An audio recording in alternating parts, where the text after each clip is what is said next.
समय की दुकान। एक छोटे से शहर की भीड़भाड़ वाली सड़क पर हर रोज हजारों लोग गुजरते थे। लेकिन उसी सड़क के कोने में एक अजीब सी दुकान थी जिसे बहुत कम लोग नोटिस करते थे। उस दुकान के ऊपर एक पुराना सा बोर्ड लगा था, समय की दुकान। लोग सोचते थे कि ये शायद घड़ियों की दुकान होगी, लेकिन अजीब बात यह थी कि दुकान हमेशा खुली रहती थी और अंदर कभी भी भीड़ नहीं दिखती थी। एक दिन 15 साल का एक लड़का आरव स्कूल से लौटते हुए उस दुकान के सामने रुक गया। उसे हमेशा से अजीब चीजों के बारे में जानने का शौक था। उसने धीरे से दरवाजा खोला। अंदर जाते ही उसे लगा जैसे समय सच में धीमा हो गया हो। दीवारों पर सैकड़ों घड़ियां लगी थीं, छोटी, बड़ी, गोल, चौकोर, लेकिन उनमें से कई घड़ियां उल्टी दिशा में चल रही थीं। काउंटर के पीछे एक बुजुर्ग आदमी बैठा था। उसने मुस्कुराकर कहा, स्वागत है, तुम सही समय पर आए हो। आरव थोड़ा घबरा गया। ये घड़ियों की दुकान है? बुजुर्ग हल्का सा हंसा। नहीं, ये समय की दुकान है। यहाँ लोग अपना समय खरीदते और बेचते हैं। आरव को लगा कि शायद वो मजाक कर रहा है। समय भी कोई बेचता है क्या? बुजुर्ग ने एक छोटी सी चमकती बोतल मेज पर रखी। इस बोतल में 1 घंटा है। आरव हैरान रह गया। अगर कोई बहुत व्यस्त हो तो वो यहाँ से समय खरीद सकता है, और अगर किसी के पास बहुत समय हो तो वो यहाँ बेच सकता है। आरव ने पूछा, क्या मैं भी खरीद सकता हूँ? बुजुर्ग बोला, जरूर, लेकिन इसकी कीमत पैसे नहीं होती। फिर क्या? बुजुर्ग ने जवाब दिया, यादें। आरव चौंक गया। मतलब? अगर तुम 1 घंटा समय लेना चाहते हो तो तुम्हें अपनी एक याद देनी होगी। आरव सोच में पड़ गया। उसे लगा कि एक छोटी सी याद देने में क्या जाएगा। उसने कहा, ठीक है, मुझे 1 घंटा चाहिए।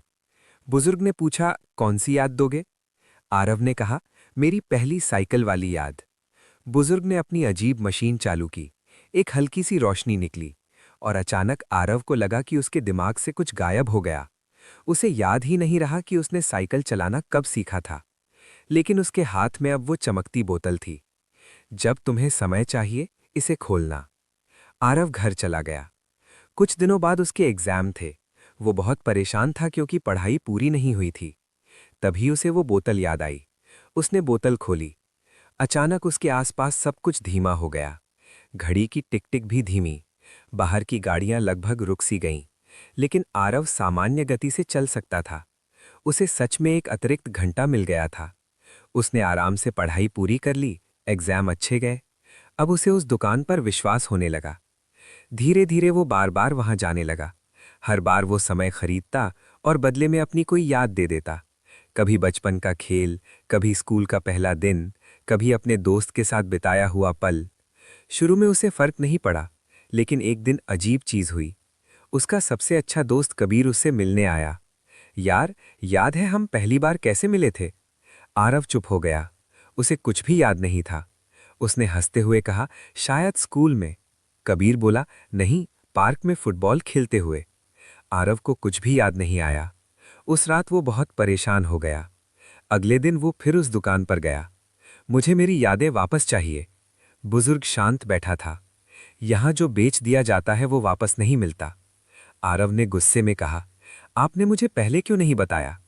बुजुर्ग बोला, मैंने बताया था कि कीमत यादें हैं, लेकिन लोग हमेशा सोचते हैं कि छोटी यादों का कोई मतलब नहीं होता। आरव को तब समझ आया। वो समय तो खरीदता रहा, लेकिन अपनी जिंदगी के टुकड़े बेचता गया। अब उसके पास समय था, लेकिन यादें नहीं। वो धीरे धीरे दुकान से बाहर निकल गया। उस दिन के बाद उसने फैसला किया, अब वो समय खरीदने की कोशिश नहीं करेगा, बल्कि अपने हर पल को अच्छे से जिएगा। क्योंकि असली खजाना समय नहीं, बल्कि यादें होती हैं। और शायद इसीलिए वो अजीब सी दुकान आज भी उसी सड़क के कोने में खड़ी है। क्योंकि हर दिन कोई न कोई ऐसा होता है जो थोड़ा सा समय खरीदने के लिए अपनी यादें बेचने को तैयार होता है।